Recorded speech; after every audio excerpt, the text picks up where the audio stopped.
സുവോളജിയുടെ രണ്ടാമത്തെ ചാപ്റ്ററായ റീപ്രൊഡക്റ്റീവ് ഹെൽത്തിലേക്ക് ഏവർക്കും സ്വാഗതം. എന്താണ് റീപ്രൊഡക്റ്റീവ് ഹെൽത്ത്? സിമ്പിളി പറഞ്ഞു കഴിഞ്ഞാൽ healthy reproductive organs and normal function. ഇതാണ് എന്തെന്ന് പറയുന്നത് റീപ്രൊഡക്റ്റീവ് ഹെൽത്ത് എന്ന് പറയുന്നത്. ഒന്നും പറയാം, healthy reproductive organs with normal functions. അതിനെ വിളിക്കുന്ന പേരാണ് എന്തെന്ന് പറയുന്നത് റീപ്രൊഡക്റ്റീവ് ഹെൽത്ത് എന്ന് പറയുന്നത്. ഇന്ത്യക്ക് 1947 സ്വാതന്ത്ര്യം കിട്ടിയതിന് ശേഷം പല റീപ്രൊഡക്റ്റീവ് ഹെൽത്തുമായിട്ട് ബന്ധപ്പെട്ട് പ്രോഗ്രാംസുകൾ നിലവിൽ വന്നു. അതിൽ വന്ന 2 മെയിൻ പ്രോഗ്രാംസാണ് ഫാമിലി പ്ലാനിംഗ് പ്രോഗ്രാംസ്. 1951 വന്ന ഫാമിലി പ്ലാനിംഗ് പ്രോഗ്രാംസും reproductive and child health care programs, അതിനെ നമ്മൾ RCH പ്രോഗ്രാംസ് എന്ന് പറയാം. വേൾഡിൽ തന്നെ നാഷണൽ ലെവലിൽ ഇങ്ങനെ റീപ്രൊഡക്റ്റീവ് ഹെൽത്ത് കെയറിനെ കുറിച്ച് കൊണ്ടുവന്ന പ്രോഗ്രാംസുകളിൽ ആദ്യമായിട്ട് കൊണ്ടുവന്നത് ഇന്ത്യയാണ്. ഇങ്ങനെയുള്ള പ്രോഗ്രാംസ് എല്ലാം ആദ്യമായിട്ട് കൊണ്ടുവന്നത് ഇന്ത്യയാണ് കൊണ്ടുവന്നത്. ഇങ്ങനെ കൊണ്ടുവന്ന 2 പ്രോഗ്രാംസാണ് ഏതൊക്കെയാണ്? ഫാമിലി പ്ലാനിംഗ് പ്രോഗ്രാംസും reproductive and child health care പ്രോഗ്രാമും. ഫാമിലി പ്ലാനിംഗ് പ്രോഗ്രാംസിൻ്റെയും റീപ്രൊഡക്റ്റീവ് ഹെൽത്ത് കെയർ പ്രോഗ്രാംസിൻ്റെയും ഫലമായിട്ട് എന്തൊക്കെ സ്ട്രാറ്റജികളാണ് റീപ്രൊഡക്റ്റീവ് ഹെൽത്തിൽ വന്നതെന്ന് നമ്മൾ പഠിക്കണം. അല്ലെങ്കിൽ പ്രത്യുൽപാദനപരമായ ആരോഗ്യ പരിപാലന മാർഗങ്ങൾ എന്തൊക്കെയാണ് ഈ പ്രോഗ്രാംസിൻ്റെ ഫലമായിട്ട് വന്നതെന്ന് നമുക്ക് മനസ്സിലാക്കണം.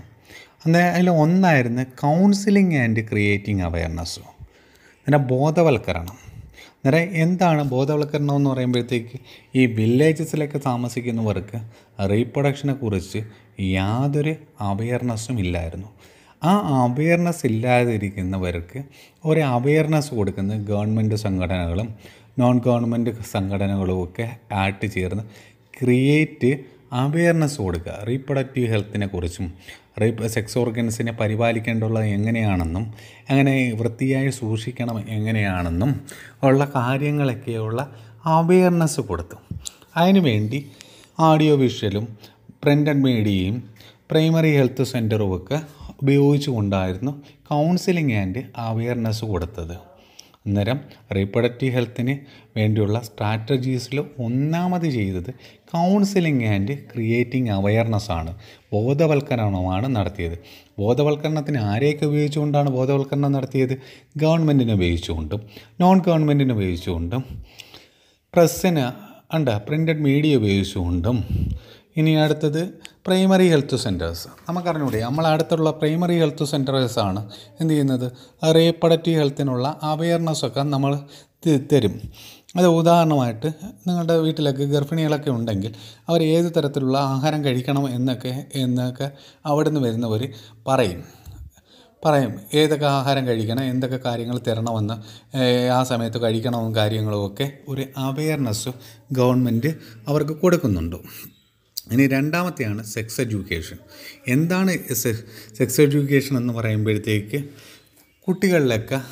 നിങ്ങളിലൊക്കെ ആരെങ്കിലുമൊക്കെ പറഞ്ഞിട്ടുള്ള കെട്ടുകഥകളും മിഥ്യാധാരണകളും ഉണ്ട്. റീപ്രൊഡക്ഷനെ കുറിച്ചുള്ള മിഥ്യാധാരണകളും കെട്ടുകഥകളും ഒക്കെ ഉണ്ട്. അന്നേരം ഈ കാര്യങ്ങളെ എന്ത് ചെയ്യുന്നു? റൈറ്റായിട്ടുള്ള ഇൻഫർമേഷൻസ് തരികയാണ് എന്ത് ചെയ്യുന്നത്? സെക്സ് എഡ്യൂക്കേഷനിലൂടെ ചെയ്യുന്നത്. ഇതും അടുത്ത സ്ട്രാറ്റജിയാണ്. രണ്ടാമത്തെ സ്ട്രാറ്റജി നമ്മൾ വിളിക്കുന്ന പേരാണ് സെക്സ് എഡ്യൂക്കേഷൻ.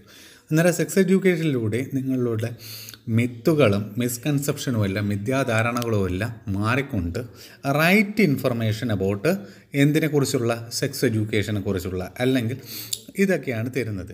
അന്നേരം അവിടെ എന്തൊക്കെ നമുക്ക് തരും?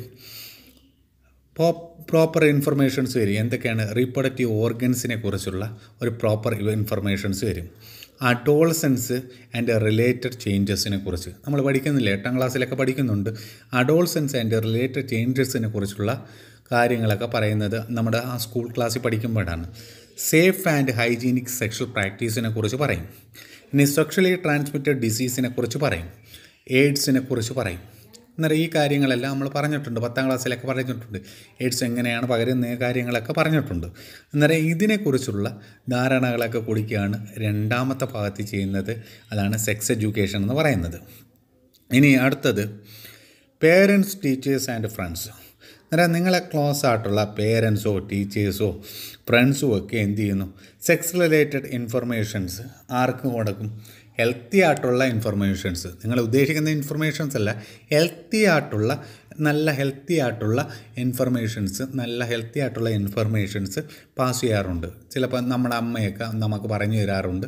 അതേ കണക്ക് തന്നെ ഹെൽത്തി ആയിട്ടുള്ള ഇൻഫർമേഷൻസ് എങ്ങനെയൊക്കെ ഹൈജീനിക് ആയിരിക്കണം എന്നൊക്കെ നമ്മൾക്ക് പറഞ്ഞു തരാറുണ്ട്.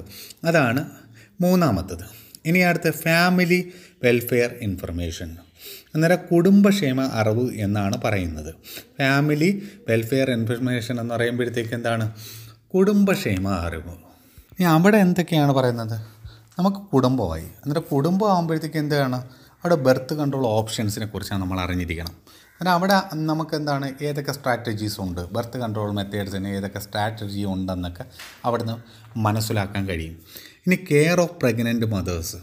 അന്നേരം പ്രഗ്നൻറ്റ് മദേഴ്സിനെ കെയർ ചെയ്യുമ്പോഴത്തേക്ക് എന്തൊക്കെ സ്ട്രാറ്റജീസ് ഉപയോഗിക്കണമെന്നുള്ള കാര്യങ്ങൾ പറയും. ഇനി കുഞ്ഞുങ്ങൾക്ക് ബ്രസ്റ്റ് ഫീഡിങ് കൊടുക്കേണ്ട, നമ്മൾ ആദ്യത്തെ പാഠത്തിൽ പഠിച്ചു, കൊളസ്ട്രോൾ എന്ന് പറയുന്ന ആൻറ്റിബോഡീസ് അടങ്ങിയിരിക്കുന്നു ധാരാളം. അതുകൊണ്ട് ബ്രസ്റ്റ് ഫീഡിങ്ങിൻ്റെ ഇമ്പോർട്ടൻസിനെ കുറിച്ച് അവർക്ക് മനസ്സിലാക്കാൻ കഴിയും. ഇനി അടുത്തത് ഫീമെയിൽസിനും മെയിൽസിനും എന്താണ് ഈക്വൽ ഓപ്പർച്യൂണിറ്റി കൊടുക്കണമെന്നും ഒക്കെ നമ്മളെ പഠിപ്പിക്കുന്നത് എന്താണ്? ഫാമിലി വെൽഫെയർ ഇൻഫർമേഷനിലൂടെയാണ് പഠിപ്പിക്കുന്നത്. ഇനി അടുത്തത് അഞ്ചാമത്തെയാണ് അൺകൺട്രോൾഡ് പോപ്പുലേഷൻ ഗ്രോത്ത്. അന്നേരം അൺകൺട്രോൾഡ് പോപ്പുലേഷൻ ഗ്രോത്ത് എന്ന് പറയുമ്പോഴത്തേക്ക് എന്താണ്? പോപ്പുലേഷൻ ഇങ്ങനെ കൂടിക്കൊണ്ടേയിരിക്കുകയാണ്. അന്നേരത്തേക്ക് എന്ത് ചെയ്യണം? പോപ്പുലേഷൻ നിർത്തണം, കൺട്രോൾ ചെയ്യണം. അന്നേരം ആ കൺട്രോൾ ചെയ്യുന്നതിൻ്റെ രീതി അനുസരിച്ചായിരിക്കും എന്ത് ചെയ്യുന്നത്? എന്ത് ചെയ്യുന്നു? നമുക്ക് 2 എന്നൊക്കെ പറയുന്ന രീതിയിൽ കുട്ടികളെ ആവാവൂ, കൂടുതൽ കുട്ടികളൊന്നും ആയിക്കൂടെന്നൊക്കെ നമുക്കൊരു പരസ്യത്തിലൂടെയും പ്രിൻ്റഡ് മീഡിയയിലൂടെയും ഒക്കെ എന്ത് ചെയ്യുന്നു? നമുക്ക് ഇൻഫർമേഷൻസ് തരുന്നത്. ഇനി അടുത്തത് സോഷ്യൽ ഈവിൽസ്. സോഷ്യൽ ഈവിൽസ് എന്നൊക്കെ പറയുന്നത് നിങ്ങളെ ലൈംഗികമായിട്ട് ആരെങ്കിലുമൊക്കെ സെക്സ് അബ്യൂസ് ചെയ്യും, അല്ലെങ്കിൽ ലൈംഗിക ചൂഷണം നടത്തും, അല്ലെങ്കിൽ എന്ത് ചെയ്യുന്നു, സെക്സ് റിലേറ്റഡ് ക്രൈംസിൽ നിങ്ങൾ ഒക്കെ എന്ത് ചെയ്യുന്നു, പങ്കാളികളാവാതിരിക്കാൻ വേണ്ടി നിങ്ങൾക്ക് തരുന്ന എഡ്യൂക്കേഷനാണ് എന്താ പറയുന്നത്, ഈ സ്ട്രാറ്റജി അല്ലെങ്കിൽ ഈ പഠനത്തിലൂടെ, സ്കൂളിൽ നടത്തുന്ന പഠനത്തിലൂടെയെല്ലാം എന്ത് ചെയ്യുന്നു, നമ്മൾ ഒരാളെ ലൈംഗികമായിട്ട് ചൂഷണം ചെയ്യുമോ എന്നൊക്കെ നമുക്ക് മനസ്സിലാക്കാൻ കഴിയും. ഇനി അടുത്താണ് മെഡിക്കൽ അസിസ്റ്റൻസ് ആൻഡ് കെയർ. ഏഴാമത്തെയാണ് മെഡിക്കൽ അസിസ്റ്റൻസ് ആൻഡ് കെയർ. അന്നേരം ഏഴാമത്തെയാണ് മെഡിക്കൽ അസിസ്റ്റൻസ് ആൻഡ് കെയർ എന്ന് പറയുമ്പോഴത്തേക്ക് അന്നേരം എന്തൊക്കെ കിട്ടും നമുക്ക്? പ്രഗ്നൻസി ആയിരിക്കുമ്പോഴത്തേക്കുള്ള ചികിത്സ, അവിടെ മെഡിക്കൽ അസിസ്റ്റൻസ് ആണ്. ഇനി അടുത്ത ഡെലിവറി നടക്കുമ്പോഴത്തേക്ക് മെഡിക്കൽ അസിസ്റ്റൻസ് കിട്ടും. പിന്നെ STDs, abortions, contraceptions, menstrual problems, infertility, ഇതെല്ലാം എന്താ പറഞ്ഞത്, ചികിത്സാ സഹായവും സുരക്ഷിതത്വവും ഉറപ്പാക്കാൻ വേണ്ടിയാണ്. ഈ ടൈമിലൊക്കെ എന്ത് ചെയ്യുന്നു, ചികിത്സാ സഹായം, എന്തൊക്കെ ചികിത്സ ചെയ്യണം, എന്തൊക്കെ കാര്യങ്ങൾ ചെയ്യണം എന്നുള്ള ഒരു അവെയർനെസ്സും കൂടി ഇവിടെ തരുന്നുണ്ട്. ഇനി സ്റ്റാറ്റ്യൂട്ടറി ബാൻ ഓഫ് അമിനോസിന്തസിസ്. എന്താണ് അമിനോസിന്തസിസ് എന്ന് പറയുമ്പോഴത്തേക്ക്? പ്രീ നേറ്റൽ ഡയഗ്നോസ്റ്റിക് ടെക്നിക്കാണ്. എന്താണ് നേറ്റൽ എന്ന് പറയുമ്പോഴത്തേക്ക് നമ്മളെന്താണ്, കുട്ടി ജനിക്കുന്നതിന് മുമ്പേ തന്നെ കുട്ടി ആരാവണമെന്ന് അറിയാനുള്ളൊരു ആഗ്രഹം നമുക്കുണ്ട്. അന്നേരത്തേക്ക് എന്ത് ചെയ്യും, പണ്ടൊക്കെ ഇത് നടക്കുമായിരുന്നു, അമ്നിയോട്ടിക് ദ്രവം കുത്തിയെടുത്തുകൊണ്ട് സെക്സ് ഡിറ്റർമിനേഷൻ നടത്താമായിരുന്നു. അതിൻ്റെ ക്രോമസോം പാറ്റേൺ അനുസരിച്ച് കുട്ടി ആൺകുട്ടിയാണോ പെൺകുട്ടിയാണോ എന്നൊക്കെ നമുക്ക് തിരിച്ചറിയാൻ കഴിയുമായിരുന്നു. പക്ഷേ ഇത് ഇപ്പോഴെന്ത് ചെയ്തു, നമ്മളെ സർക്കാർ ബാൻ ചെയ്തിരിക്കുകയാണ്. ഇങ്ങനെ കുത്തിയെടുക്കുന്നത്, എടുത്ത് സെക്സ് ഡിറ്റർമിനേഷൻ നടത്തുന്നത് തെറ്റ് ആണെന്ന് പറഞ്ഞിരിക്കുകയാണ്. ഇങ്ങനെ നടത്തുന്നത് ക്രൈമായിട്ടാണ് കൂട്ടുന്നത്. അത് എന്ത് ചെയ്യുന്നു, ഇങ്ങനെ നടത്തുന്നത് മൂലം എന്ത് ചെയ്യുന്നു, ഫീമെയിൽ ഫീറ്റിസൈഡ്സിൻ്റെ എണ്ണം കൂടുന്നുണ്ട്. ഇത് ബാൻ ചെയ്യാനുള്ള ഒന്നാമത്തെ കാര്യമാണ്, ഫീമെയിൽ ഫീറ്റിസൈഡ്സിൻ്റെ എണ്ണം കൂടുന്നുണ്ട്. അമിനോസിന്തസിസിൻ്റെ ഫലമായിട്ട് ഭ്രൂണഹത്യ എന്ത് ചെയ്യുന്നു, കൂടുന്നുണ്ട്. അന്നേരത്തേക്ക് എന്ത് ചെയ്യുന്നു, നമുക്ക് എന്ത് ചെയ്യുന്നു, എന്താണ് കാര്യം, സെക്സ് റേഷ്യോ ഒക്കെ ഇവിടെ ഇല്ലാതെ വരും. പറയാൻ മനസ്സിലായേ? അതുകൊണ്ടാണ് എന്ത് ചെയ്യുന്നത്, ബാൻ ചെയ്തിരിക്കുന്നത്. പറയാൻ മനസ്സിലായേ? അന്നേരം സെക്സ് റേഷ്യോ ഒക്കെ എന്ത് ചെയ്തു, ഇല്ലാതെ വരും. മനസ്സിലായേ? ഇപ്പോൾ അവസാനം എന്ത് ചെയ്യുന്നു, പെൺകുട്ടികളെ കാണാതെ വരുന്ന ഒരു സമൂഹമാവും. അതൊരു രാജ്യത്തിൻ്റെ നിലനിൽപ്പിന് നല്ലതല്ല. ഒരു ഈക്വലായിട്ട് എന്ത് ചെയ്യുന്നു, ആൺകുട്ടികളും പെൺകുട്ടികളും വേണം. അങ്ങനെ ഫീമെയിൽ ഫീറ്റിസൈഡ്സ് നടത്തി കഴിഞ്ഞ് കഴിഞ്ഞാൽ എന്ത് ചെയ്യുന്നു, പെൺകുട്ടികളുടെ എണ്ണം കുറയും. അതുകൊണ്ടാണ് ലീഗലി എന്ത് ചെയ്തിരിക്കുന്നത്, ബാൻ ചെയ്തിരിക്കുന്നത് എന്ന് പറയുന്നത്. ഇനി അടുത്താണ് മാരേജബിൾ ഏജ്. അടുത്തതാണ് മാരേജബിൾ ഏജ്. അങ്ങനെ മാരേജബിൾ ഏജ് എന്ന് പറയുമ്പോഴത്തേക്ക് പണ്ട് കാലത്ത് എന്ത് ചെയ്യുന്നു, ചെറിയ പ്രായത്തിലൊക്കെ നമുക്ക് കല്യാണം കഴിക്കാമായിരുന്നു. അന്നേരം ചെറിയ പ്രായത്തിൽ തന്നെ കുട്ടികളുണ്ടാവും. എന്ത് ചെയ്യുന്നു, കുറേ കുട്ടികളുണ്ടാവും. അന്നേരം ചിലർക്ക് എന്ത് ചെയ്യുന്നു, കൂടുതൽ കുട്ടികളുണ്ടാവുന്നതിന് കാരണമാവും. രണ്ടാമത് ഒരു ചെറിയ പ്രായത്തിൽ ഒരു പെൺകുട്ടികൾക്കൊക്കെ എന്ത് ചെയ്യുന്നു, കുട്ടികളുണ്ടായിക്കഴിഞ്ഞാൽ അതിനെ എങ്ങനെ വളർത്തണമെന്നോ അങ്ങനെയുള്ള പ്രഗ്നൻസി പീരീഡിൽ സംഭവിക്കുന്നതും ബാക്കിയുള്ള കാര്യങ്ങളെക്കുറിച്ചുമൊക്കെ ഒരു അവയർനെസ് കുറവായിരിക്കും. അതുകൊണ്ട് എന്ത് ചെയ്തു, മാരേജബിൾ ഏജ് എന്ത് ചെയ്യുന്നു, ഉയർത്തി. മിനിമം മാരേജബിൾ ഏജ് എന്ത് ചെയ്യുന്നു, മാന് 21 ഉണ്ട്, പെൺകുട്ടിക്ക് 18 വയസ്സുമായിട്ട് ഉയർത്തി. ഇതെല്ലാം 1947 ശേഷമാണ് നടന്നത്. ഇനി അടുത്തത് എന്ത് ചെയ്തു, അടുത്തൊരു സ്ട്രാറ്റജിയാണ് നമ്മൾ രൂപം കൊണ്ടത്. റിസർച്ച് സെൻറ്റേഴ്സ് തുടങ്ങി. പറയാൻ മനസ്സിലായി?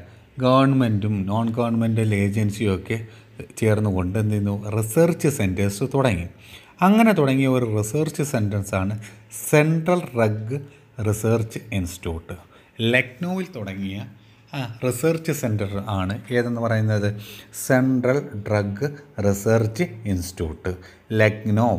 അവിടെ തുടങ്ങിയ റിസർച്ച് സെൻറ്ററാണ് CDRI അല്ലെങ്കിൽ സെൻട്രൽ ഡ്രഗ് റിസർച്ച് ഇൻസ്റ്റിറ്റ്യൂട്ട്. അവിടെ നിന്നൊരു മരുന്നുണ്ടാക്കുന്നുണ്ട്, സഹേലി. അന്നേരം സഹേലി എന്ന് പറയുമ്പോഴത്തേക്ക് കോൺട്രാസെപ്റ്റീവ് പില്ലാണ്. പില്ലെന്ന് പറഞ്ഞാൽ ഗുളികയാണ്. അതായത് ഇത് കഴിക്കുമ്പോഴത്തേക്ക് എന്ത് ചെയ്യുന്നു, പ്രസവം ഉണ്ടാവത്തില്ല. പറഞ്ഞാൽ മനസ്സിലായേ? കുട്ടി ഉണ്ടാവത്തില്ല, കോൺട്രാസെപ്ഷൻ ഉണ്ടാകും. ഇത് കുട്ടി ഉണ്ടാകുന്നതിന് തടസ്സപ്പെടുത്തുന്ന പില്ലിനെ നമ്മൾ വിളിക്കുന്ന പേരാണ് എന്ത് പറയുന്ന, സഹേലി എന്ന് പറയുന്ന പില്ല്. അതായത് അതൊരു ബെർത്ത് കൺട്രോൾ മെത്തേഡായിട്ടാണ് ഇവിടെ ഉപയോഗിക്കുന്നത്. ബെർത്ത് കൺട്രോൾ മെത്തേഡ്സിന് വേണ്ടി നമുക്ക് കൊടുക്കാൻ കഴിയുന്ന ഒരു പില്ലാണ് എന്ന് പറഞ്ഞാൽ സഹേലി എന്ന് പറയുന്നത്. അങ്ങനെ ഈ റിസർച്ച് സെൻറ്ററിൻ്റെ ഫലമായിട്ട് അവിടെ നിന്ന് ഡെവലപ്പ് ചെയ്തെടുത്തതാണ് ഈ ഗുളിക. റീപ്രൊഡക്റ്റീവ് ഹെൽത്ത് പ്രോഗ്രാമിൻ്റെ ഫലമായിട്ടുണ്ടായ സ്ട്രാറ്റജികളായിരുന്നു നമ്മൾ ഇതുവരെ ചർച്ച ചെയ്തിരുന്നത്. ഇതെല്ലാം തൽക്കാലം ഒന്ന് അറിഞ്ഞാൽ മതി. ഇവിടെ ഒന്നും വലുതായിട്ട് കാര്യമായിട്ട് പരീക്ഷയ്ക്കുള്ളതൊന്നും ചോദിച്ചിട്ടില്ല. അമിനോ സിന്തസിസ് ബാൻ ചെയ്യാനുള്ള കാരണമായി ചോദിച്ചിട്ടുള്ളൂ. അത് എന്താണ്, ഫീമെയിൽ ഫീറ്റിസൈഡിൻ്റെ എണ്ണം കൂടുന്നതുകൊണ്ടും സെക്സ് റേഷ്യോ എന്ത് ചെയ്യുന്നു, ഇല്ലാതാവുന്നത് കൊണ്ടും മാത്രമാണ് കൂടുന്നത്. ഇത്രയും കാര്യങ്ങളൊക്കെ പറഞ്ഞിരുന്നെങ്കിലും ഇനി നമ്മൾ പറയും, കോൺട്രാസെപ്റ്റീവ് മെത്തേഡ്സിനെ കുറിച്ച് പറയും. അന്നേരമാണ് നിങ്ങൾ ശ്രദ്ധിച്ച് പഠിക്കേണ്ടുള്ളത്. അവിടെ തൊട്ട് ക്ലിയറായിട്ട് പഠിക്കണം. ഇതൊന്ന് കേട്ട് ഒന്ന് മനസ്സിലാക്കി വെച്ചിരുന്നാൽ മതി. ഇത് ബോറാവുന്ന കാര്യവുമാണ്.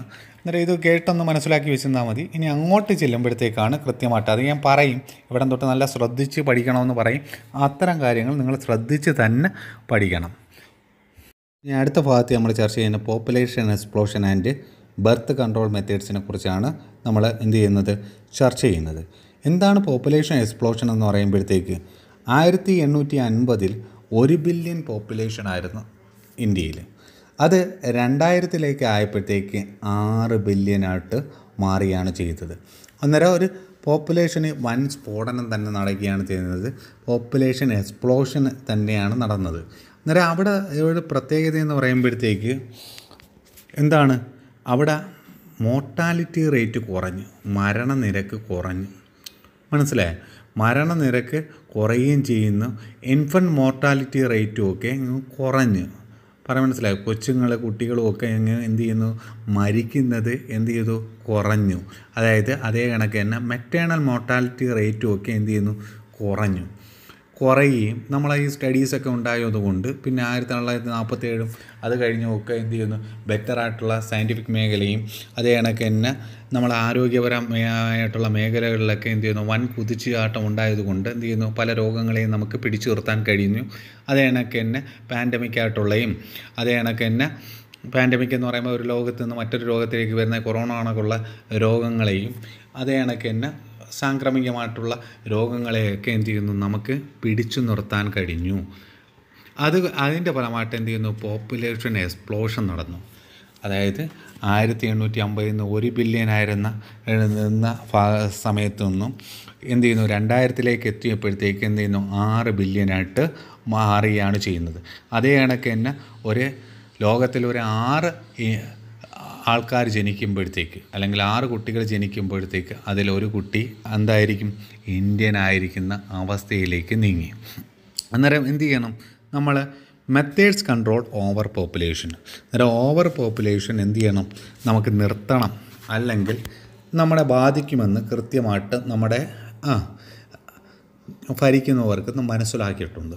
അല്ലെങ്കിൽ എന്ത് ചെയ്യുന്നു, നമ്മളെന്ത് ചെയ്യുന്നു, ക്ഷാമത്തിലേക്ക് പോകും, അല്ലെങ്കിൽ പോവർട്ടിയിലേക്ക് പോകും, അല്ലെങ്കിൽ മറ്റു പ്രശ്നങ്ങളൊക്കെ ഉണ്ടാവുമെന്നൊക്കെ മനസ്സിലാക്കി. അന്നേരം അങ്ങനെയാണ് methods to control over population, ജനപ്പെരുപ്പം നിയന്ത്രിക്കുന്നതിനുള്ള മാർഗങ്ങൾ അന്നേരം എന്ത് ചെയ്യുന്നു, അവലംബിച്ചു തുടങ്ങി. അതിൻ്റെ ഫലമായിട്ടാണ് നേരത്തെ പറഞ്ഞ 2-3 മാർഗ്ഗങ്ങൾ ഇവിടെയും വരും. റൈസിങ് ഓഫ് മാരേജബിൾ ഏജ്, ഞാൻ പറഞ്ഞു വിവാഹപ്രായം ഉയർത്തി. അന്നേരം അങ്ങനെയാണ് ഇന്ത്യയിൽ വിവാഹപ്രായം ഉയർത്തുന്നത്. അങ്ങനെയാണ് എന്ത് ചെയ്യുന്നത്, മാരേജബിൾ ഏജ് എന്ത് ചെയ്യുന്നു, ഉയർത്തി. അത് ഫീമെയിൽസിന് 18 മെയിൽസിന് 21 ഉയർത്തി. ഇനി അടുത്തത് രണ്ടാമത്തെയാണ്. ഒന്നാമത്തെ റൈസിങ് ഓഫ് മാരേജബിൾ ഏജ് ആയിരുന്നു. എന്തിനെക്കുറിച്ചാണ് നമ്മൾ ചർച്ച ചെയ്യുന്നത്, methods to control over population control ചെയ്യാനുള്ള മെത്തേഡ്സിൽ ഒന്നാമതാണ് റൈസിങ് ഓഫ് മാരേജബിൾ ഏജ്. ഇനി രണ്ടാമത്തെയാണ് ഇൻസെൻറ്റീവ്സ്, പ്രോത്സാഹനങ്ങൾ കൊടുത്തിരുന്നു. പറയാൻ മനസ്സിലായോ, എന്തൊക്കെയാണ് പ്രോത്സാഹനങ്ങൾ കൊടുത്തിരിക്കുന്നതെന്ന് പറയുമ്പോഴത്തേക്ക് എന്തൊക്കെ ഇൻസെൻറ്റീവ്സ് കൊടുത്തിരിക്കുന്നത്, ഒരു ചൈൽഡേ ഉള്ളെങ്കിൽ മനസ്സിലായി ഫ്രീ എഡ്യൂക്കേഷനും മറ്റുമൊക്കെ കൊടുത്തിരുന്നു. അവർക്ക് വേണ്ടിയിട്ടുള്ള സഹായങ്ങളൊക്കെ കൊടുത്തിരുന്നുള്ളൂ. അതുകൊണ്ട് എന്ത് ചെയ്യുന്നു, എല്ലാവരും എന്ത് ചെയ്യുന്നു, കുറേ പേരൊക്കെ എന്ത് ചെയ്യുന്നു, ശ്രമിച്ചു, ഒരു ചൈൽഡ് മതി എന്നൊക്കെ ശ്രമിച്ചു. അന്നേരം ഒരു ചൈൽഡ് ആകുമ്പോഴത്തേക്ക് സ്വാഭാവികമായിട്ട് എന്ത് ചെയ്യുന്നു, ഓരോരുത്തരും കുറച്ച് പേരെങ്കിലും ഇങ്ങനെയൊക്കെ ആകുമ്പോഴത്തേക്ക് എന്ത് ചെയ്യുന്നു, നമ്മുടെ പോപ്പുലേഷൻ ഗ്രോത്ത് എന്ത് ചെയ്യുന്നു, കുറയ്ക്കുവാൻ സാധിക്കും. പിന്നീട് എന്ത് ചെയ്യുന്നു, ഫാമിലി പ്ലാനിങ് പ്രോഗ്രാംസ് വന്നു. ഇതിൻ്റെ ഫലമായിട്ടാണ് എന്ത് ചെയ്യുന്നത്, ഫാമിലി പ്ലാനിങ് പ്രോഗ്രാംസൊക്കെ വന്നത്. 1981 തൊട്ടേ നമ്മൾ ഫാമിലി പ്ലാനിങ് പ്രോഗ്രാംസ് അവലംബിച്ചു തുടങ്ങി. എങ്കിലും അന്നേരം നമ്മൾ പറഞ്ഞതാണ്, അതിൻ്റെ പ്രധാനമായിട്ടും പറഞ്ഞതാണ് സ്ലോഗൻസാണ് ഹം ദോ ഹമാരാ ദോ. പറയാൻ മനസ്സിലായി, നമ്മൾ 2 നമുക്ക് 2 എന്നുള്ള രീതിയിലൊക്കെ എന്ത് ചെയ്യുന്നു, കുറച്ച് കൊണ്ടുവരണമെന്ന് പറഞ്ഞു. അന്ന് എൻ്റെ പ്രത്യേകത എന്ന് പറയുമ്പോഴത്തേക്ക് നോർത്തിലെ കുറേയേറെ ഇപ്പോഴും കുറേയേറെ എന്ത് ചെയ്യുന്നു, ജില്ലകളിലും മറ്റുമൊക്കെ എന്ത് ചെയ്യുന്നു, പോപ്പുലേഷൻ വളരെ കൂടുതലാണ്. പറയാൻ മനസ്സിലായി, നമ്മുടെ പണ്ടത്തെ മുഖ്യമന്ത്രിയുടെ വീട്ടിലൊക്കെ എന്ത് ചെയ്യുന്നു പറഞ്ഞാൽ 16-17 മക്കളൊക്കെ ഉണ്ടായിരുന്നു. അതേ കണക്ക് തന്നെ ഇവിടുത്തെ ചില വീടുകളിലൊക്കെ എന്ത് ചെയ്യുന്നു, പണ്ട് ഉള്ള വീടുകളിലൊക്കെ എന്ത് ചെയ്യുന്നു, പോപ്പുലേഷൻ കൂടുതലായിരുന്നു. ആ പോപ്പുലേഷൻ കുറയ്ക്കാനുള്ള രീതികളായിരുന്നു ഏതൊക്കെയെന്ന് പറയുന്നത്, methods to control over population 3 രീതികളേ ഉള്ളൂ. Rising of marriageable age, incentives കൊടുത്ത്, പ്രോത്സാഹനങ്ങൾ കൊടുത്ത്. മൂന്നാമത്തെയാണ് ഫാമിലി പ്ലാനിങ് പ്രോഗ്രാം. നിങ്ങൾ ആ പേരെങ്കിലും ഓർത്ത് വെച്ചിരുന്നാൽ മതി. കാര്യങ്ങളൊക്കെ ഒന്ന് ചെറുതായിട്ട് കേട്ടങ്ങ് പോയാൽ മതി. ഇതിൽ നിന്ന് വലുതായിട്ട് ക്വസ്റ്റ്യൻ ഒന്നും ചോദിക്കത്തില്ല. എന്നാൽ അഥവാ ചോദിച്ചാൽ methods of control over population എന്ന് നിയന്ത്രിക്കാൻ നിങ്ങൾക്ക് എന്തൊക്കെ ചെയ്യാം, ഞാൻ ഈ പറഞ്ഞ പേരുകളൊക്കെ ഓർത്ത് വെച്ചാൽ റൈസിങ് ഓഫ് മാരേജബിൾ ഏജ് ഇനി രണ്ടാമത്തെ ഇൻസെൻറ്റീവ്സ് കൊടുക്കുന്നു. മൂന്നാമത്തെ ഫാമിലി പ്ലാനിങ് പ്രോഗ്രാംസ്. എന്നിട്ട് ഇത്രയും കാര്യങ്ങൾ ഓർത്താൽ മതി. ഇനി അടുത്തത് കോൺട്രാസെപ്റ്റീവ്സ്. നാലാമത്തെയാണ് കോൺട്രാസെപ്റ്റീവ്സ്. എന്താണ്, ഗർഭനിരോധന മാർഗ്ഗങ്ങൾ പറഞ്ഞു കൊടുക്കുകയാണ് ചെയ്യുന്നത്. അന്നേരം ഇത്രയുമാണ് എന്താണ് methods to control over population. അന്നേരം ഇങ്ങനെ ജനസംഖ്യാ വിസ്ഫോടനം നടന്നപ്പോഴത്തേക്ക് നമ്മുടെ ഗവൺമെൻറ് ഏറ്റെടുത്ത് ചെയ്യാവുന്ന കാര്യങ്ങളായിരുന്നു. ആ ഏറ്റെടുത്ത് ചെയ്ത പ്രോഗ്രാംസ് ആയിരുന്നു ഏതൊക്കെയാണ്, rising of marriageable age, incentives, family planning programs and contraceptive methods. അന്നേരം ഇത്രയും കാര്യങ്ങളായിരുന്നു methods of control over population. നമ്മൾ പഠിക്കാൻ പോണ ബർത്ത് കൺട്രോൾ മെത്തേഡ്സിനെ കുറിച്ചാണ്. അന്നേരം ഇവിടം തൊട്ട് നിങ്ങൾ കൃത്യമായിട്ട് നല്ല രീതിയിൽ പഠിച്ചു പോകണം. ഇവിടുന്ന് ക്വസ്റ്റ്യൻസ് വരും, ഇവിടുന്ന് ചോദിക്കും. ഇവിടുന്ന് പഠിക്കുന്ന കാര്യങ്ങളെല്ലാം നല്ല രീതിയിൽ സംശയം എന്തെങ്കിലും ഉണ്ടെങ്കിൽ നമ്മൾ നല്ല രീതിയിൽ പഠിക്കണം. നേരത്തെ കേട്ട എല്ലാം ഒന്ന് കേട്ട് വെച്ചിരുന്നാൽ മതി. അത് അങ്ങനെ പരീക്ഷയ്ക്ക് ചോദിക്കത്തില്ല. ഇവിടുന്ന് കൃത്യമായിട്ട് ചോദിക്കും, ഇവിടുന്ന് കൃത്യമായിട്ട് മനസ്സിലാക്കിക്കോണം. ഇവിടുന്ന് എന്തെങ്കിലും ഡൗട്ട് ഉണ്ടെങ്കിൽ എന്നെ വിളിച്ച് ചോദിച്ചോണം. അന്നേരം എന്താണ് ബർത്ത് കൺട്രോൾ? അന്നേരം അതിന് മുമ്പേ കോൺട്രാസെപ്റ്റീവ്സ് എന്താണെന്ന് പറയണം. അന്നേരം എന്താണ് കോൺട്രാസെപ്റ്റീവ്സ് എന്ന് പറയുമ്പോഴത്തേക്ക് ഡിവൈസ് വിച്ച് പ്രിവെൻറ്റ് പ്രഗ്നൻസി. പ്രഗ്നൻസിയെ പ്രിവെൻറ്റ് ചെയ്യുന്ന ഡിവൈസുകളെ നമ്മൾ വിളിക്കുന്ന പേരാണ് കോൺട്രാസെപ്റ്റീവ്സ് എന്ന് വിളിക്കുന്നത്. അന്നേരം ഒരു നല്ല കോൺട്രാസെപ്റ്റീവ്സിന്, അന്നേരം കോൺട്രാസെപ്റ്റീവ്സ് കൊണ്ട് ബർത്ത് കൺട്രോൾ ചെയ്യാമെന്ന് നിങ്ങൾക്ക് മനസ്സിലായല്ലേ. അന്നേരം ഒരു നല്ല ഐഡിയൽ കോൺട്രാസെപ്റ്റീവ്സിന് എന്തൊക്കെ ഗുണങ്ങളുണ്ടായിരിക്കണം? എന്നൊരു ഐഡിയൽ കോൺട്രാസെപ്റ്റീവ്സിന് എന്തൊക്കെ ഗുണങ്ങളാണ് ഉണ്ടായിരിക്കേണ്ടത്? അതൊരു യൂസർ ഫ്രണ്ട്ലി ആയിരിക്കണം. അന്നേരം എന്തായിരിക്കണം? ഒരു ഐഡിയൽ കോൺട്രാസെപ്റ്റീവ് മെത്തേഡ്സ് എന്ന് പറയുമ്പോൾ എന്തായിരിക്കണം? യൂസർ ഫ്രണ്ട്ലി ആയിരിക്കണം. ഈസിലി അവൈലബിൾ ആയിരിക്കണം. എന്തായിരിക്കണം? രണ്ടാമത്തെ പോയിൻ്റാണ് ഈസിലി അവൈലബിൾ. ഇനി അടുത്തത് സൈഡ് എഫക്ട്സ് വളരെ കുറവായിരിക്കണം. മനസ്സിലായോ? ലീസ്റ്റ് സൈഡ് എഫക്ട്സ് ആയിരിക്കണം. പറഞ്ഞ് മനസ്സിലായല്ലേ? മൂന്നാമത്തെ കാര്യം എന്താണ്? ലീസ്റ്റ് സൈഡ് എഫക്ട്സ് ആയിരിക്കണം. പറഞ്ഞ് മനസ്സിലായോ? ഈ should not interfere with the sexual drive, desire or sexual act of users. ഇത് ധരിക്കുന്ന ആളുടെ പറയാൻ മനസ്സിലായോ? എന്താണ്? സെക്ഷൽ ഡ്രൈവിനെയോ ഡിസയറിനെയോ ഒന്നും തടസ്സപ്പെടുത്തുകയും ചെയ്യരുത്. ഇങ്ങനെയുള്ള ആയിരിക്കണം എന്താണ്? Ideal contraceptives. 4 പോയിൻ്റെങ്കിലും പഠിക്കണം. യൂസർ ഫ്രണ്ട്ലി ആയിരിക്കണം, ഈസിലി അവൈലബിൾ ആയിരിക്കണം, ഇഫക്റ്റീവ് ആൻഡ് റിവേഴ്സിബിൾ ആയിരിക്കണം. ഇനി അടുത്തത് ലീസ്റ്റ് സൈഡ് എഫക്ട്സ് ആയിരിക്കണം. Should not interfere with sexual drive, desire and sexual act of users. അത് കാര്യം മനസ്സിലായല്ലേ? അയാളുടെ ഇത് ധരിക്കുന്നത് മൂലം എന്ത് ചെയ്യുന്നു? അയാളുടെ സെക്ഷൽ ഡ്രൈവുകളോ ഡിസയറുകളോ ഒന്നും എന്ത് ചെയ്യുന്നു? തടസ്സപ്പെടുത്തരുതെന്ന്. നമുക്ക് കിട്ടുന്ന എല്ലാ കോൺട്രാസെപ്റ്റീവ് മെത്തേഡ്സുകളും ഇതൊന്നും തടസ്സപ്പെടുത്താത്ത തന്നെയാണ്. അന്നേരം കോൺട്രാസെപ്റ്റീവ് മെത്തേഡ്സിനെ കുറിച്ചാണ് ചർച്ച ചെയ്യുന്നത്. അന്നേരം കോൺട്രാസെപ്റ്റീവ് മെത്തേഡ്സ് കുറച്ചുണ്ട്. അതിൽ ഒന്നാമത്തെ മെത്തേഡ്സാണ് നാച്ചുറൽ മെത്തേഡ്. ഒന്നാമത്തെ മെത്തേഡ്സിനെ നമ്മൾ വിളിക്കുന്ന പേരാണ് നാച്ചുറൽ മെത്തേഡ്. രണ്ടാമത്തെ മെത്തേഡിനെ നമ്മൾ വിളിക്കുന്ന പേരാണ് ബാരിയർ മെത്തേഡ്. രണ്ടാമത്തെ മെത്തേഡ്സിനെ വിളിക്കുന്ന പേര് ബാരിയർ മെത്തേഡ്. മൂന്നാമത്തെ മെത്തേഡിനെ നമ്മൾ വിളിക്കുന്ന പേരാണ് IUDs. I means intra, U means uterine, D means device. അന്നേരം ഇൻട്രാ യൂട്രെയിൻ ഡിവൈസ്. ഇനി അടുത്ത നാലാമത്തെയാണ് ഓറൽ കോൺട്രാസെപ്റ്റീവ്സ്. Oral contraceptives. ഇനി അഞ്ചാമത്തെയാണ് ഇഞ്ചക്ഷൻ ആൻഡ് ഇംപ്ലാൻസ്. അഞ്ചാമത്തെ എന്താണ്? Injection and implants. ആറാമത്തെയാണ് സർജിക്കൽ മെത്തേഡ്സ്. ആറാമത്തെ സർജിക്കൽ മെത്തേഡ്സ്. അന്നേരം ഇത്രയുമാണ് contraceptive methods. 1 natural methods, 2 barrier methods, 3 IUDs, 4 oral contraceptives, 5 injection and implants, 6 surgical methods. ഇത്രയും കോൺട്രാസെപ്റ്റീവ് മെത്തേഡ്സാണ് നമ്മൾ ആദ്യം സാധാരണയായി ഉപയോഗിച്ച് വരുന്നത്. അതിൽ ഒന്നാമത്തെ മെത്തേഡ്സിനെ നമ്മൾ വിളിക്കുന്ന പേരാണ് നാച്ചുറൽ മെത്തേഡ്സ്. നിങ്ങൾ പേടിക്കുകയൊന്നും വേണ്ട. ഇത് ഓരോന്നും എന്തൊക്കെ കാര്യമാണെന്ന് വളരെ വ്യക്തമായിട്ടും വിശദമായിട്ടും ചിത്രത്തിൻ്റെ സഹായത്തോടു കൂടി നമ്മൾ എന്ത് ചെയ്യുന്നു? വിശദീകരിക്കുന്നതാണ്. കണ്ട് കേട്ടുമൊക്കെ നമുക്ക് എന്ത് ചെയ്യുന്നു? മനസ്സിലാക്കാൻ പറ്റും. ഇവിടുന്നാണ് ചോദ്യങ്ങൾ ഒരുപാട് വരുന്നത്. ഇത്തരം കാര്യങ്ങൾ ഇവിടെ തൊട്ടാണ് ബർത്ത് കൺട്രോൾ മെത്തേഡ് തൊട്ടും ഇൻഫെർട്ടിലിറ്റിയിൽ നിന്നുമാണ് ഏറ്റവും കൂടുതൽ ചോദ്യങ്ങൾ ചോദിച്ചിരിക്കുന്നത്. അന്നേരം നാച്ചുറൽ മെത്തേഡ്സ് ഏതൊക്കെ ഉണ്ടെന്ന് പറയാം. അന്നേരം നാച്ചുറൽ മെത്തേഡല്ല ഒന്നാണ് periodic അബ്സിസ്റ്റൻസ്, withdrawal of method, lactational അമ്നോറിയ.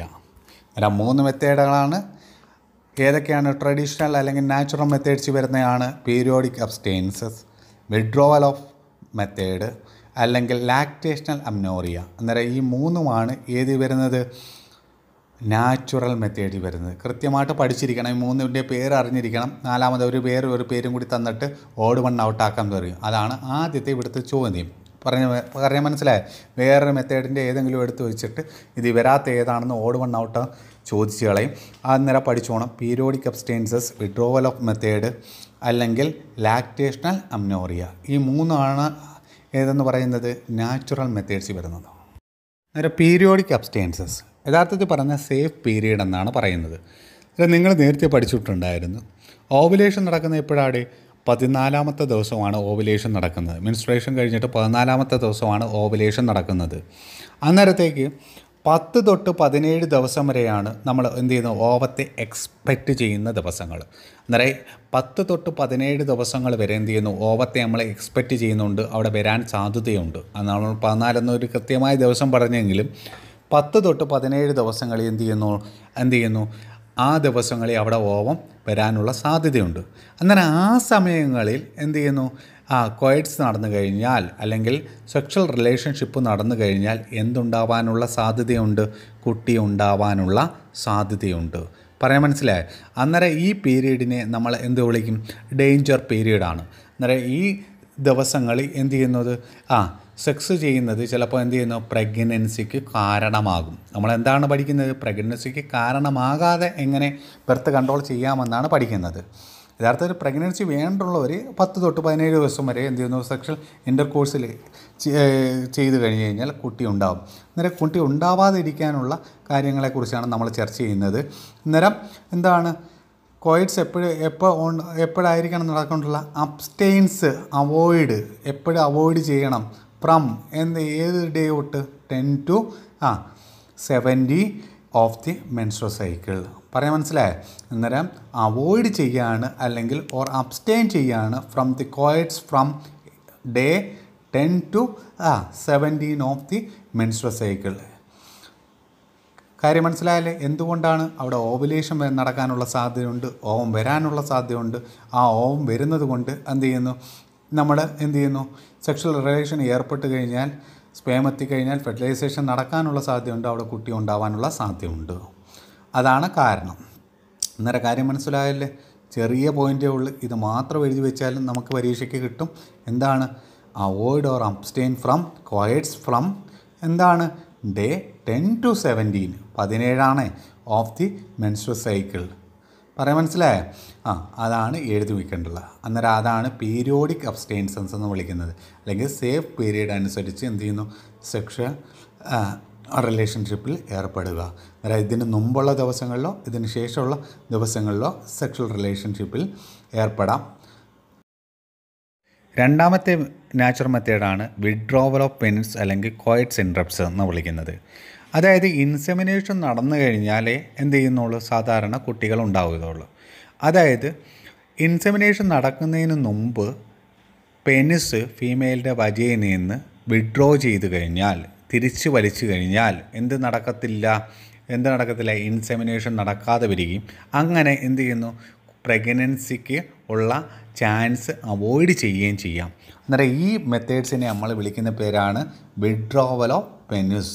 അതായത് withdraws is penis from the vagina just before ejaculation to avoid insemination. അന്നേരം ഇൻസെമിനേഷന് മുമ്പ് വജേനയിൽ നിന്ന് എന്ത് വിഡ്രോ ചെയ്യണം? പെനിസ് വിഡ്രോ ചെയ്യണം. അതാണ് വിഡ്രോവൽ മെത്തേഡ് അല്ലെങ്കിൽ കോയിറ്റ്സ് ഇൻട്രപ്റ്റ്സ് എന്ന് പറഞ്ഞാൽ. കോയിറ്റ്സ് ഇൻട്രപ്റ്റ്സ് എന്ന് പറഞ്ഞാൽ തടസ്സം വരുത്തുക എന്നാണ് അർത്ഥം. അതായത് ഇൻസെമിനേഷൻ തടസ്സം വരുത്തി കഴിഞ്ഞാൽ എന്ത് നടക്കത്തില്ല? ഇൻസെമിനേഷൻ നടക്കത്തില്ല. ഇൻസെമിനേഷൻ നടന്നു കഴിഞ്ഞാലേ ഫെർട്ടിലൈസേഷൻ നടക്കുകയുള്ളൂ. ഫെർട്ടിലൈസേഷൻ നടന്നു കഴിഞ്ഞാലേ പ്രഗ്നൻസി ഉണ്ടാകുന്നുള്ളൂ. അങ്ങനെ ബർത്ത് കൺട്രോൾ മെത്തേഡ് ചെയ്യാം. ഇതാണ് കോയിറ്റ്സ് ഇൻട്രപ്റ്റ്സ് അല്ലെങ്കിൽ വിഡ്രോവൽ ഓഫ് പെനിസ് എന്ന് വിളിക്കുന്നത്. ഇനി അടുത്ത മെത്തേഡ്സിനെ നമ്മൾ വിളിക്കുന്ന പേരാണ് lactational amenorrhea, absence of menstruation. Lactational എന്നൊക്കെ പറഞ്ഞപ്പോഴത്തേക്ക് തന്നെ അറിയാം അതായത് പാല് കൊടുക്കുന്ന അല്ലെങ്കിൽ മുലയൂട്ടുന്ന അവസരങ്ങളിൽ പെൺകുട്ടികളിൽ, അതായത് പ്രസവിച്ചൊക്കെ കഴിഞ്ഞ് മുലയൂട്ടുന്ന അവസരങ്ങളിൽ നമ്മുടെ മാതാവിൻ്റെ എന്ത് ചെയ്യുന്നു 6 മാസം വരെ എന്ത് നടക്കത്തില്ല? മെൻസ്ട്രേഷനോ ഓവുലേഷനോ നടക്കത്തില്ല. അന്നേരം ഈ കാലയളവിൽ എന്ത് ചെയ്യുന്നു സെക്ഷൽ റിലേഷനിൽ ഏർപ്പെട്ടാലും എന്ത് ചെയ്യത്തില്ല? കുട്ടികൾ ഉണ്ടാവത്തില്ല. അന്നേരം ഇത് യാതൊരു സൈഡ് എഫക്ട്സും ഇല്ലാത്ത ഒരു മെത്തേഡാണ് ലാക്ടേഷണൽ അമ്നോറിയ. പക്ഷേ ഇത് എത്രമേ നടക്കുകയുള്ളൂ, എപ്പോൾ വരെ മാത്രമേ നടത്തുകയുള്ളൂ? കുട്ടി പാച്ചുറേഷന് ശേഷം, കുട്ടി ഉണ്ടായതിന് ശേഷം ആദ്യത്തെ 6 മാസം വരെ നടക്കുകയുള്ളൂ.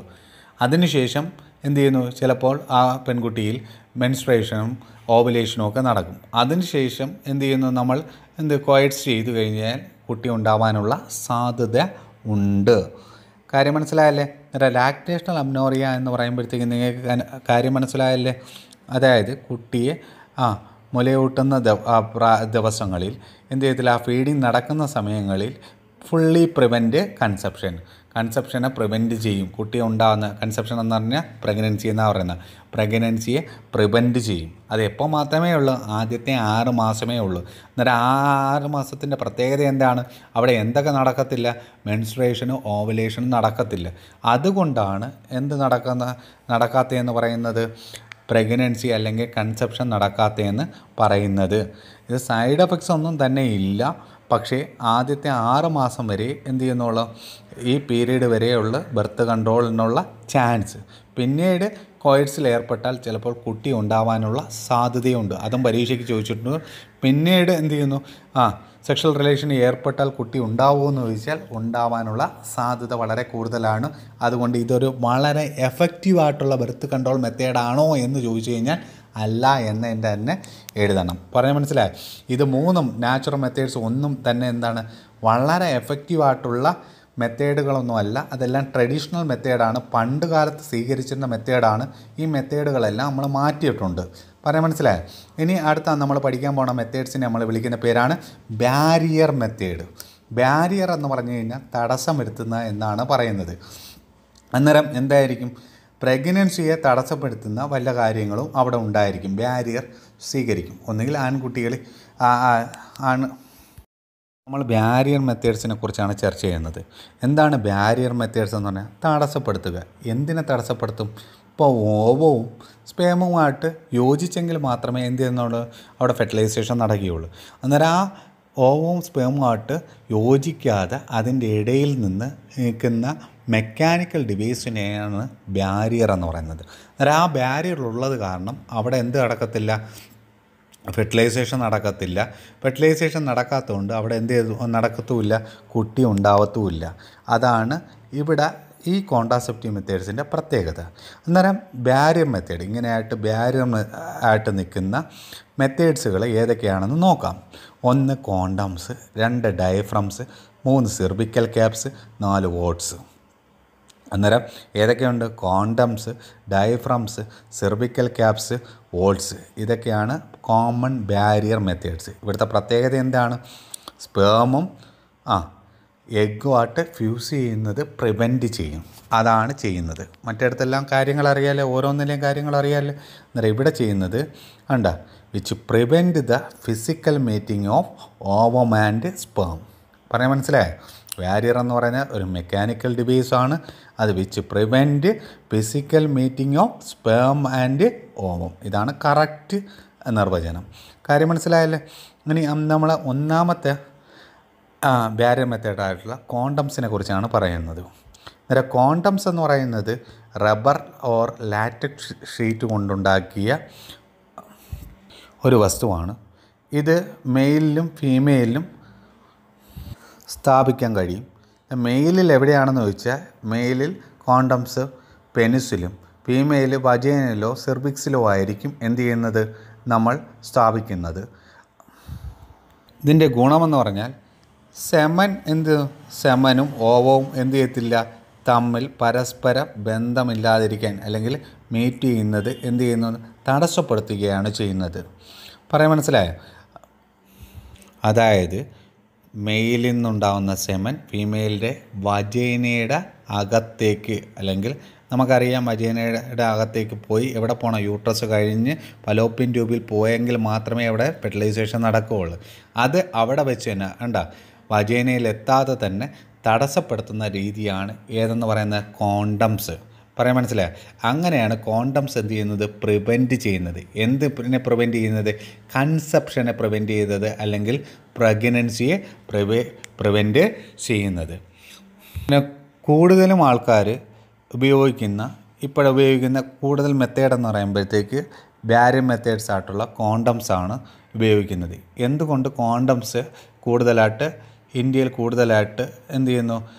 ബർത്ത് കൺട്രോൾ മെത്തേഡ്സിന് ഉപയോഗിക്കാനുള്ള കാരണം എന്ന് പറയുമ്പോഴത്തേക്ക് ദേ ആർ ഈസിലി അവൈലബിൾ ആണ്, ലോ കോസ്റ്റ് ആണ്, എഫക്റ്റീവാണ്, നോ സൈഡ് എഫക്ട്സ്. അന്നേരം എന്താണ്? ഈസിലി അവൈലബിൾ ആണ്, ലോ കോസ്റ്റ് ആണ്, എഫക്റ്റീവാണ്, നോ സൈഡ് എഫക്ട്സ്. ഇനി എന്താണ്? വലിയൊരു കാര്യവും കൂടി ഉണ്ട്. Protect against STDs. വളരെ ഇമ്പോർട്ടൻ്റ് ആണ്. സെക്ഷലി ട്രാൻസ്മിറ്റഡ് ഡിസീസിനെ പ്രിവെൻറ്റ് ചെയ്യുന്നു. അതേ കണക്ക് തന്നെ എയ്ഡ്സ് ഉണ്ട് തുടങ്ങിയിട്ടുള്ള അസുഖങ്ങളെല്ലാം സെക്ഷലി ട്രാൻസ്മിറ്റഡ് ആയിട്ടുള്ള ഡിസീസ് ഏതാണ് കോണ്ടംസ് ഉപയോഗിച്ച് കഴിഞ്ഞാൽ എന്ത് ചെയ്യത്തില്ല, വരുത്തില്ല. അതാണ് വലിയ കാര്യം. ഇതൊന്ന് പഠിക്കണ്ടല്ലോ. ബാക്കി ഏത് മെത്തേഡ്സ് ഉപയോഗിച്ചാലും സെക്ഷലി ട്രാൻസ്മിറ്റഡ് ഡിസീസ് ഉണ്ടാകും. അതായത് ബർത്ത് കൺട്രോൾ ഏത് മെത്തേഡ്സ് ഉപയോഗിച്ചാലും നിങ്ങൾ അതും കൂടി ശ്രദ്ധിച്ച് പഠിക്കണം. വേറെ ഏത് മെത്തേഡുകൾ ഉപയോഗിച്ചാലും സെക്ഷലി ട്രാൻസ്മിറ്റഡ് ഡിസീസിനെ തടസ്സപ്പെടുത്താൻ പറ്റത്തില്ല. ഉപയോഗിക്കുന്നതാണ് കോണ്ടംസ് ഉപയോഗിക്കുന്നതാണ് നല്ലത്. പറയാൻ മനസ്സിലായി? കോണ്ടംസ് ആണ് എന്ത് ചെയ്യുന്നത്, സെക്ഷലി ട്രാൻസ്മിറ്റഡ് ഡിസീസിനെ പ്രിവെൻറ്റ് ചെയ്യുന്നത്. ഓക്കെ, എല്ലാവർക്കും ക്ലിയർ ആയെന്ന് മനസ്സിലാവുന്നു. ഇനി അടുത്ത ബാരിയർ മെത്തേഡ്സുകളാണ് ഡയഫ്രംസ്, സെർവിക്കൽ ക്യാപ്സ്, വോൾസ്. അന്നേരം ഇതെല്ലാം എന്താണ്, റബ്ബർ കൊണ്ടുണ്ടാക്കിയ ബാരിയർ മെത്തേഡ്സാണ്. ഇത് എവിടെയാണ് സ്ഥാപിക്കുന്നതെന്നാണ് പ്രാധാന്യം. കോണ്ടംസ് മെയിലിലും ഫീമെയിലിലും സ്ഥാപിക്കാമായിരുന്നു. ഇത് സ്ഥാപിക്കുന്നത് എവിടെയാണ്, ഫീമെയിൽ മാത്രമാണ് സ്ഥാപിക്കുന്നത്. ഫീമെയിലിൻ്റെ സെർവിക്സിലാണ് സ്ഥാപിക്കുന്നത്. അന്നേരം സെർവിക്സ് സ്ഥാപിച്ചു കഴിഞ്ഞ് കഴിഞ്ഞാൽ സെക്ഷൽ റിലേഷൻ നടക്കുന്ന സമയത്ത് ഏതിൻ്റെ എൻട്രിയെ തടസ്സപ്പെടുത്തും, സ്പേമിൻ്റെ എൻട്രിയെ തടസ്സപ്പെടുത്തും. സെർവിക്സിൽ കൂടെയല്ലേ മേളിലോട്ട് പോകേണ്ടുള്ളത്. അന്നേരം ആ സെർവിക്സിലൂടെ എവിടെ എത്തണം, യൂട്രസ് കഴിഞ്ഞ് അങ്ങ് ഫലോപ്പിൻ ട്യൂബിൽ എത്തിയെങ്കിൽ മാത്രമല്ലേ ഫെർട്ടിലൈസേഷൻ നടക്കുകയുള്ളൂ സ്പേം. അന്നേരം ആ സെർവിക്സ് വെച്ച് തന്നെ സ്പേമിൻ്റെ എൻട്രി ബ്ലോക്ക് ചെയ്യുന്നു. അവിടെ വെച്ച് തന്നെ തടസ്സപ്പെടുത്തുന്നു, ബാരിയറായിട്ട് ഇവ നിൽക്കുന്നു. ഇതാണ് ഇതിൻ്റെ പ്രത്യേകത. അന്നേരം ഇതിൻ്റെ പ്രത്യേകത ഇതാണ്. എന്താണ്, സെർവിക്സിൽ തന്നെ വെച്ച് എന്താണ് എൻട്രി ഓഫ് സ്പേംസിനെ എന്ത് ചെയ്യുന്നു, ബ്ലോക്ക് ചെയ്യുന്നു. They prevent conception by blocking the entry of sperms through the cervix. Cervix വെച്ച് തന്നെ എന്ത് ചെയ്യുന്നു, ഇതിൻ്റെ എൻട്രിയെ ബ്ലോക്ക് ചെയ്യുന്നു, മേളിലോട്ട് എത്തിക്കാനോ, മനസ്സിലായോ, ഇത് ഓവമായിട്ട് ഫെർട്ടിലൈസ് ചെയ്യാനുള്ള അവസരം നൽകാതിരിക്കുന്നു. ഇതാണ് ചെയ്യുന്നത്. ഇനി ഡയഫ്രംസിൻ്റെ, സെർവിക്കൽ ക്യാപ്സിൻ്റെ, വോൾസിൻ്റെയൊക്കെ പ്രത്യേകതയാണ് ദേ ആർ റീയൂസബിൾ. വീണ്ടും വീണ്ടും ഉപയോഗിക്കാം. പറഞ്ഞ് മനസ്സിലായോ? അന്നേരം വീണ്ടും ഉപയോഗിക്കാമെന്നോ ഉള്ളത് ഇതിൻ്റെ ഒരു പ്രത്യേകതയാണ്. ഇനി അടുത്തയാണ് ഇതിൻ്റെ കൂടെ ഇനി അടുത്ത ജെല്ലീസും ഫോംസും ഒക്കെ ഉപയോഗിക്കുന്നു. മനസ്സിലായോ? അന്നേരം ജെല്ലീസും ഫോംസും ഒക്കെ ഉപയോഗിക്കുന്നുണ്ട്. എന്താണ് ഇതിൻ്റെ കൂടെ ഉപയോഗിക്കുന്നുണ്ട്, അതിൻ്റെ പ്രത്യേകത എന്ന് പറയുമ്പോഴത്തേക്ക് ഇതിൻ്റെ എഫിഷ്യൻസി കൂട്ടിയാണ് ചെയ്യുന്നത്. കാര്യം മനസ്സിലായോ? അന്നേരം ഇവിടെ വരുന്ന ചിലപ്പം ഇവിടെ ഉണ്ടാവുന്ന ഇതിൻ്റെ കൂടെ ഈ ജെല്ലീസും ഫോംസും ഒക്കെ ഇതിനകത്ത് ജയിച്ച് കൊടുത്തു കഴിഞ്ഞ് കഴിഞ്ഞാൽ എന്താണ് ഉണ്ടാകുന്നതെന്ന് പറയുമ്പോഴത്തേക്ക് ഇവിടെ ബാരിയറിൻ്റെ എഫിഷ്യൻസി കൂട്ടുന്നു. അവിടേക്ക് വരുന്ന സ്പേമിനെ ചിലപ്പോൾ എന്ത് ചെയ്യുന്നു, ഇത് നശിപ്പിച്ച് കളയും. ഈ ജെല്ലീസും ഫോംസും ഒക്കെ എന്ത് ചെയ്യുന്നു, ഈ വരുന്ന സ്പേംസിനെ അല്ലെങ്കിൽ ബാരിയറിലേക്ക് അവിടെ സർവീസിലേക്ക് എത്തുന്ന സ്പേംസിനെ എന്ത് ചെയ്യുന്നു, നശിപ്പിച്ച് കളയാൻ കാരണമാകുന്നു. അന്നേരം എല്ലാവർക്കും മനസ്സിലായല്ലേ ഇത്രയും ഭാഗം? അന്നേരം ഇത്രയും കാര്യങ്ങളാണ് ഇന്ന് പഠിപ്പിച്ചത്. അന്നേരം ഇത്രയും കാര്യങ്ങൾ ബർത്ത് കൺട്രോൾ മെത്തേഡ്സ് നിങ്ങൾ കൃത്യമായിട്ട് പഠിക്കുക, നിങ്ങൾ കൃത്യമായിട്ട് അത് മനസ്സിലാക്കുകയും ചെയ്യുക. അന്നേരം ഈ പാഠത്തിൽ നിന്ന് ചോദിക്കാൻ സാധ്യതയുള്ള ചോദ്യങ്ങളാണ് ചോദിക്കുന്നത്. ഫാമിലി പ്ലാനിങ്ങിൻ്റെ ഡേറ്റുകളൊക്കെ ഓർത്തുക്കണം. 1951 ഫാമിലി പ്ലാനിങ് പ്രോഗ്രാം കൊണ്ടുവന്നത്. ഇനി ഒരു പ്രത്യേക കാര്യമുണ്ട്, CDRI. അതെവിടെയാണ്, ലക്നൗവിലാണ്. അവിടെ നിന്നുണ്ടാക്കിയ പില്ലിൻ്റെ പേര് സഹേലി. അതൊന്ന് ഓർത്തിരിക്കണം. ഇനി മൂന്നാമത്തത്, അമിനോ സിന്തസിസ് ബാൻ ചെയ്യാനുള്ള കാരണം എന്താണ്, ഫീമെയിൽ ഫീറ്റിസൈഡ്സിൻ്റെ എണ്ണം കൂടുന്നത് കൊണ്ടാണ് അമിനോ സിന്തസിസ് ബാൻ ചെയ്യാനുള്ള കാരണം. ഇനി ബർത്ത് കൺട്രോൾ മെത്തേഡ്സാണ്. നാച്ചുറൽ മെത്തേഡ്സ് ഏതൊക്കെയുണ്ടെന്ന് ചോദിച്ചാൽ periodic abstains, withdrawal of method, lactation amenorrhea. Periodic abstains എന്ന് പറയുമ്പോഴത്തേക്കും നിങ്ങൾക്കറിയാം എന്താണ്, എപ്പോഴാണ് നടക്കുന്നത്, couples avoid or abstain from coitus from ഏതാണ്, day 10 to 70 of the menstrual cycle കേട്ടോ. അന്നേരമാണ് ഒഴിവാക്കേണ്ടുള്ളത്. ഇനി വിഡ്രോവൽ മെത്തേഡ്സ് എന്ന് പറയുമ്പോഴത്തേക്ക് male partner withdraws his penis from vagina just before ejaculation to the avoid insemination. ഇൻസെമിനേഷന് മുമ്പ് എന്ത് ചെയ്യുന്നു, പെനിസ് വജൈനയിൽ നിന്ന് ഇങ്ങ് തിരിച്ചെടുക്കുക. അതാണ് പറയുന്നത്. ലാക്ടേഷൻ അമ്നോറിയ എന്ന് പറയുന്നത് എന്താണ്, ബ്രസ്റ്റ് ബ്രീഡിങ് സമയത്ത് എന്ത് ചെയ്യത്തില്ല, കൺസെപ്ഷനെ പ്രിവെൻറ്റ് ചെയ്യും. അന്നേരം എന്തൊക്കെ ഉണ്ടാകത്തില്ല, മെൻസ്ട്രേഷൻ നടക്കത്തില്ല, ഓവുലേഷൻ നടക്കത്തില്ല. ഇതൊക്കെയാണ് പോയിൻറ്റുകൾ കൃത്യമായിട്ട്. ഇതിന് യാതൊരു എന്തുമില്ല, സൈഡ് എഫക്ട്സും ഇല്ല. പക്ഷേ 6 മാസം കഴിഞ്ഞ് ഇത് എപ്പോഴും ഉപയോഗിക്കാമെന്ന് ചോദിച്ചാൽ പറ്റത്തില്ല. 6 മാസം കഴിഞ്ഞ്, പാച്ചുറേഷൻ കഴിഞ്ഞ് 6 മാസം കഴിഞ്ഞ് എന്ത് ചെയ്യത്തില്ല, ഈ മെത്തേഡ് ഉപയോഗിക്കാൻ പറ്റത്തില്ല. ഇനി ബാരിയർ മെത്തേഡ്സാണ്. ബാരിയർ മെത്തേഡ്സ് എന്ന് പറയുമ്പോഴത്തേക്ക് സ്പേമിനെയും ഓവത്തിനെയും മീറ്റ് ചെയ്യുന്നത് തടസ്സപ്പെടുത്തുന്ന ബാരിയേഴ്സിനെയാണ് ബാരിയർ മെത്തേഡ്സ് ഉപയോഗിക്കുന്നത്. അങ്ങനെയുള്ള ബാരിയർ മെത്തേഡ്സാണ് കോണ്ടംസ്, ഡയഫ്രംസ്, സെർവിക്കൽ ക്യാപ്സ്, ഓൾസ്. കോണ്ടംസിൻ്റെ പ്രത്യേകതയാണ് ലെബർ ലാറ്റിക്സ് ആണ്. അത് ആരിലൊക്കെ ഉപയോഗിക്കാം? ആൺകുട്ടികളിൽ ഉപയോഗിക്കാം, പെൺകുട്ടികളിൽ ഉപയോഗിക്കാം. ഇതിൻ്റെ പ്രത്യേകത എന്താണ്? ഏതിനെ മീറ്റ് ചെയ്യുന്നത് തടയും? സ്പേമും എഗ്ഗും തമ്മിൽ മീറ്റ് ചെയ്യുന്നത് തടയുകയും ചെയ്യും. ഇതിൻ്റെ പ്രത്യേകതകളാണ് എന്താണ്? ഈസിലി അവൈലബിൾ ആണ്, ലോ കോസ്റ്റ് ആണ്, എഫക്റ്റീവാണ്, നോ സൈഡ് എഫക്റ്റ് ആണ്. ഇനി ഒരു ഇമ്പോർട്ടൻ്റ് കാര്യം കൂടെ ഉണ്ട്. ഇതെന്ത് ചെയ്യുന്നു? STDയെ പ്രിവെൻറ്റ് ചെയ്യുന്നു. വളരെ ഇമ്പോർട്ടൻ്റാണ് STDയെ പ്രിവെൻറ്റ് ചെയ്യുന്നുള്ള കാര്യങ്ങൾ. STD എയ്ഡ്സിനെ പ്രിവെൻറ്റ് ചെയ്യാൻ സഹായിക്കുന്നതാണ് കോണ്ടംസ്. വേറെ ഒരു കോൺട്രാസെപ്റ്റീവ് മെത്തേഡ്സും സഹായിക്കത്തില്ല. ഇനി അടുത്ത ഡയഫ്രംസ്, വാൾട്ട്, സെർവിക്കൽ ക്യാപ്സ്. ഇതും എന്താണ്? റബ്ബർ കൊണ്ടുണ്ടാക്കിയ ബാരിയർ മെത്തേഡ്സാണ്. പ്രത്യേകം ശ്രദ്ധിക്കുക, ഫീമെയിൽ മാത്രമേ ഉപയോഗിക്കുകയുള്ളൂ. ഫീമെയിലിൻ്റെ സെർവിക്സിലാണ് സ്ഥാപിക്കുന്നത്. സെർവിക്സിലൂടെ ഉള്ള സ്പേംസിൻ്റെ എൻട്രിയെ തടസ്സപ്പെടുത്തിയാണ് ഇത് ചെയ്യുന്നത്. അങ്ങനെ പ്രഗ്നൻസി അല്ലെങ്കിൽ കൺസെപ്ഷൻ ഇല്ലാതാക്കിയാണ് ചെയ്യുന്നത്. കാര്യം മനസ്സിലായല്ലേ ഇത്രയും? ഇനി ഇതിൻ്റെ പ്രത്യേകതയാണ് ഇതെന്താണ്? റീയൂസബിൾ ആണോ എന്ന് ചോദിച്ചാൽ റീയൂസബിൾ ആണ്. ഇതിൻ്റെ കൂടെ എന്താണ്? നമ്മൾ ക്രീംസും ജെല്ലീസും ഒക്കെ ചേർത്ത് കൊടുത്തു കഴിഞ്ഞാൽ, ഫോംസും ജെല്ലീസും ഒക്കെ ചേർത്ത് കൊടുത്തു കഴിഞ്ഞാൽ പറയാൻ മനസ്സിലായോ? ഇതിൻ്റെ എഫിഷ്യൻസി കൂടും എന്നും മനസ്സിലാക്കുക. Okay, bye. എല്ലാവർക്കും മനസ്സിലായെന്ന് തോന്നുന്നു. ഇത്രയും ഭാഗങ്ങൾ മാത്രം നിങ്ങൾ ശ്രദ്ധിച്ച് പഠിച്ചാൽ മതി. ഇത്രയും കാര്യങ്ങൾ ബാക്കിയെല്ലാം കേൾക്കണം. എന്നെങ്കിലും വലിയ കാര്യമായിട്ടൊന്നും ഇതുവരെ പരീക്ഷയ്ക്കൊന്നും ചോദിച്ചിട്ടില്ല. ഇവിടെ നിന്ന് ചോദ്യങ്ങൾ ഒരുപാട് ഉണ്ടായിട്ടുണ്ട്. അന്നേരം ഇത്രയും കാര്യങ്ങൾ പഠിക്കുക. Good bye. എല്ലാവർക്കും മനസ്സിലായെന്ന് തോന്നുന്നു. ഓക്കെ.